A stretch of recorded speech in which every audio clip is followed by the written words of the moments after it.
asked to welcome His Excellency, the Prime Cabinet Secretary of the Republic of Kenya, to officially open this conference. Your Excellency. Good morning. Good morning, ladies and gentlemen. Leaders in hospitality in Africa, all the guests here and potential investors in this sector, our colleague from Zimbabwe, Karibu Sana, and all of you who have traveled far and wide to be with us this morning. It's also good to see my long-term friend, Najib Balala. This is actually supposed to be where you would always speak from. But this time I've taken over for a while. Let me just say this. First of all, let me welcome you all to Kenya for this very, very important gathering. The whole area, the whole space of tourism and hospitality is growing bigger, and we'd like it to become even bigger. We all suffered the consequences of COVID, so I will not want to go into too much detail there. It's something we would like to forget if possible. But I think what is important is how we are pulling together to be able to recover from that crisis. And I'm sure there are different stories that can be told from your perspective and from different countries in the continent. But let me just emphasize a couple of things, because I've seen from your program, you'll be having a more detailed conversation on various topics that include enhanced financing within the sector, that will also include perhaps better collaboration between yourselves and the government that is supposed to provide the environment that would be useful to enable you to grow. And of course, other aspects that can facilitate faster growth and faster expansion in this area. But let me now just come to a few pragmatic or practical things that I've come across recently. Without naming countries, in the last few weeks or months, I've had an opportunity on behalf of the President of the Republic of Kenya to go to certain important missions on his behalf. And I've seen some interesting events, both within Africa and beyond. I went to Brazil, and one of the things I discovered in Brazil is that in the hotel that I was staying in, I could not pay. I could not even get foreign currency. I could not exchange dollars with their currency at the hotel.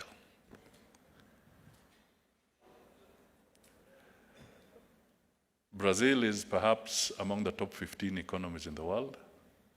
But one thing that was clear is that there are serious restrictions still constraining their hospitality industry and their ability to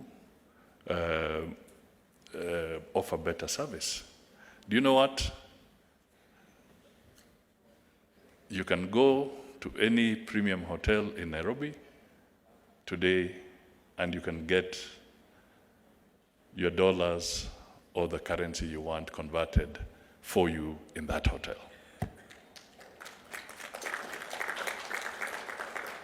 Now, that speaks volumes for Africa. It means that there are certain strides that you have made that if we market and package better, we will show the rest of the world that they have a serious competitor on the line. I went to another country, now I'll not name.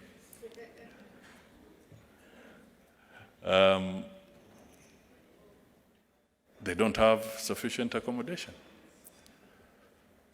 So you go for this conference, what do?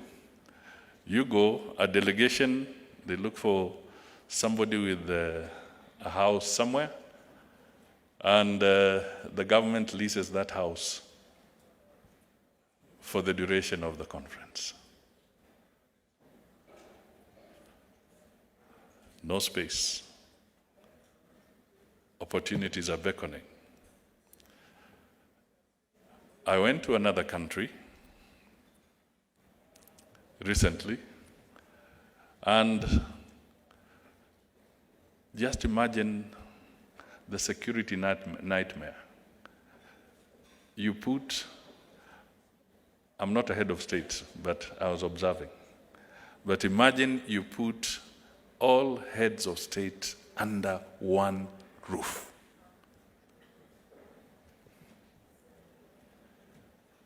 All of them. From the north to the south, from east to the west, all the heads of state under one roof. Ladies and gentlemen, look at the security nightmare, look at the scare that it provides. Now, the ball is in your court.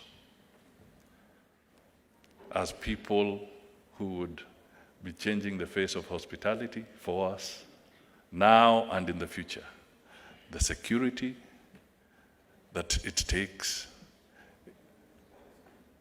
you have to fathom these kind of things. We have to look at better funding mechanisms. We have to look at how, even through you can prompt governments to quickly adjust on their foreign exchange regulations.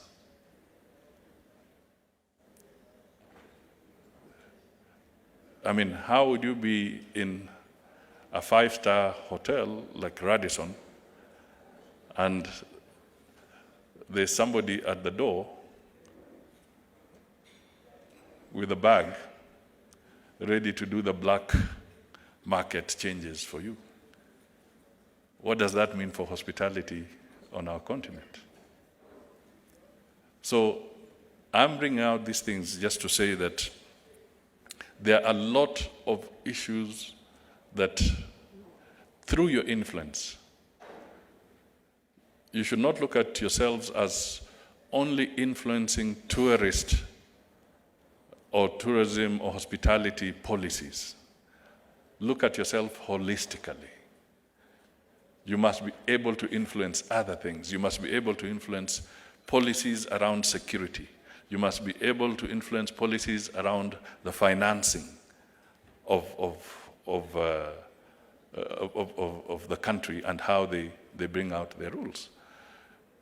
In terms of looking at what taxation measures that a government is bringing in at the end of the day, you have to critically examine this. So look at the hospitality industry not in a silo approach, but look at it in a holistic approach.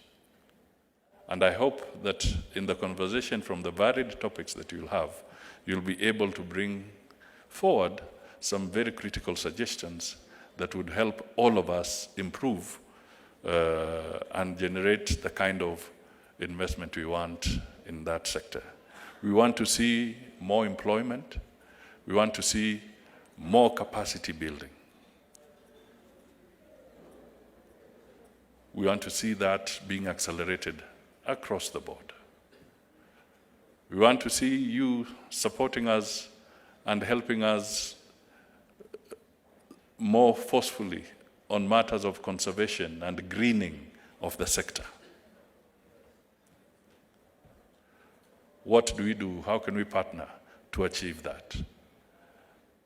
And when I look in this room, there's no shortage of ideas. Let us bring those ideas forward. Let us use them to really upgrade ourselves in this area. In Kenya, our numbers are slightly on the rise again.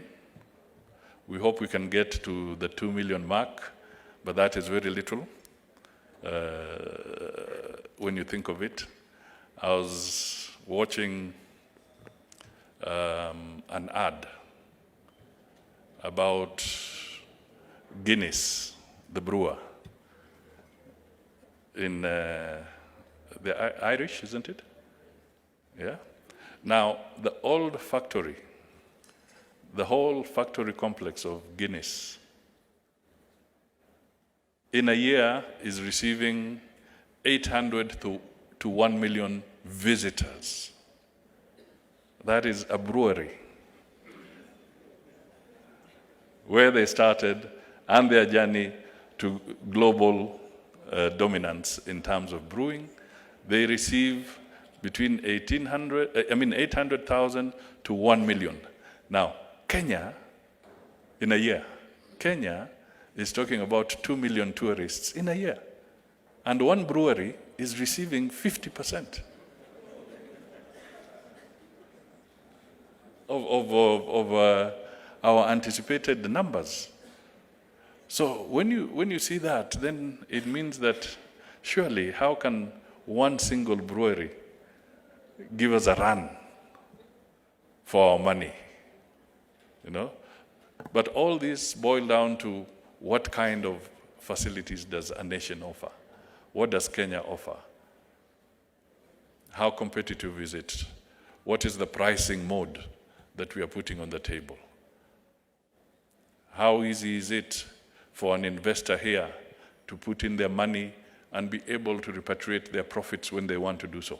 By the way, that is one of the biggest problems in Africa when you come to the hospitality space and the investment space. But I can tell you that at least for Kenya, I know you can repatriate your profits without difficulty.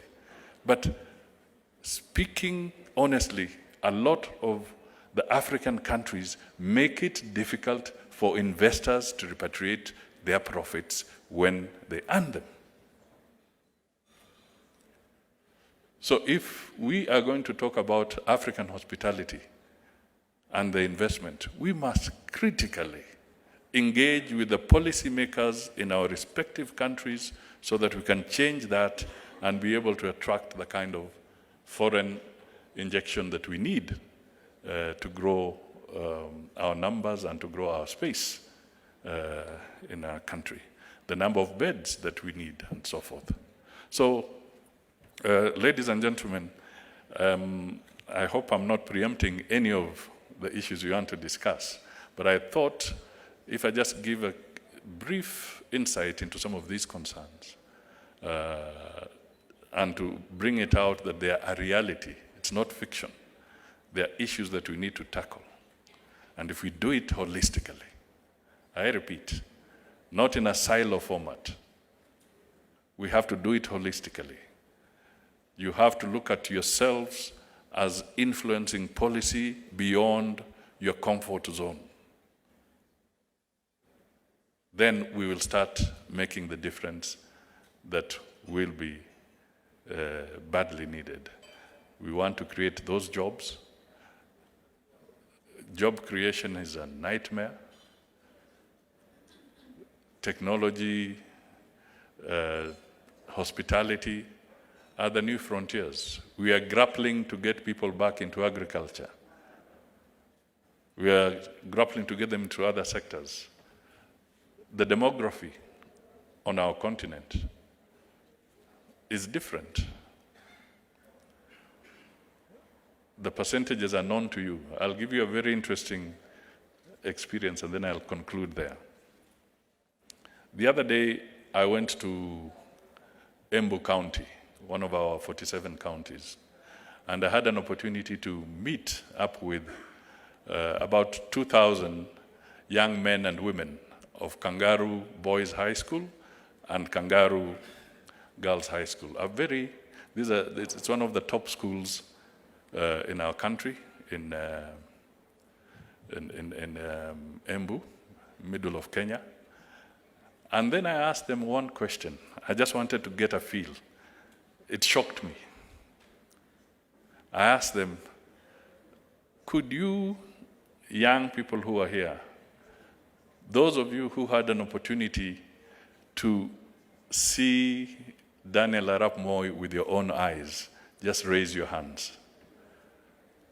Out of a group of over 2,000 pupils, secondary school pupils, I think we saw about 10 hands. That means over 2,000 roughly of those students have never seen that museum.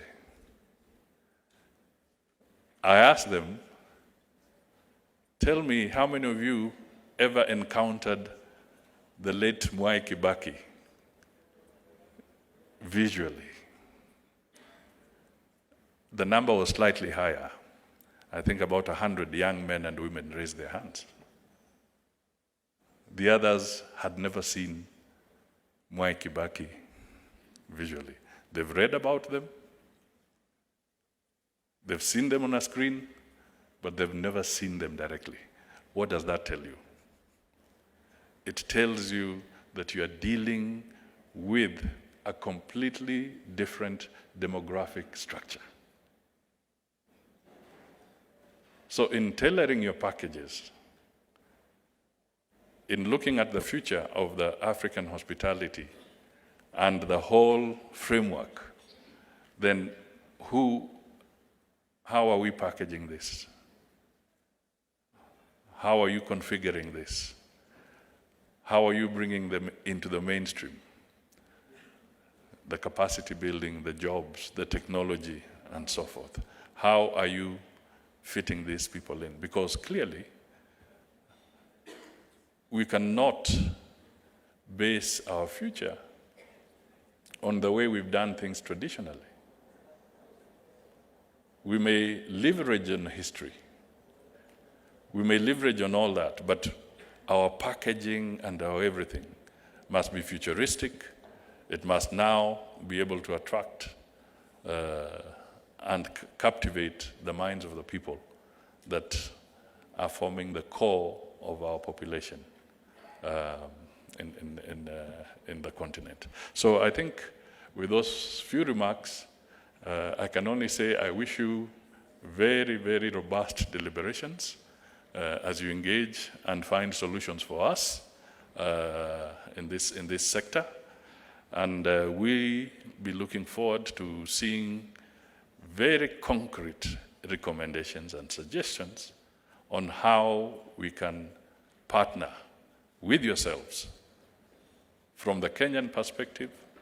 And I'm happy that we have the minister from Zimbabwe here, also from the continental perspective on how we can really change and motivate the people in the hospitality industry, and how we can make sure that your revenue becomes the key driver for our economies. As I said, we're having challenges in motivating agriculture and other areas. People are looking at yourself and the sector that you represent as part of the new frontier. Let us see some real concrete advisories on how we can proceed as we move forward. Thank you, ladies and gentlemen, and it's my honor to formally open your conference, and I wish you the very best for the next 2 or 3 days that you're here. Asanteni sana.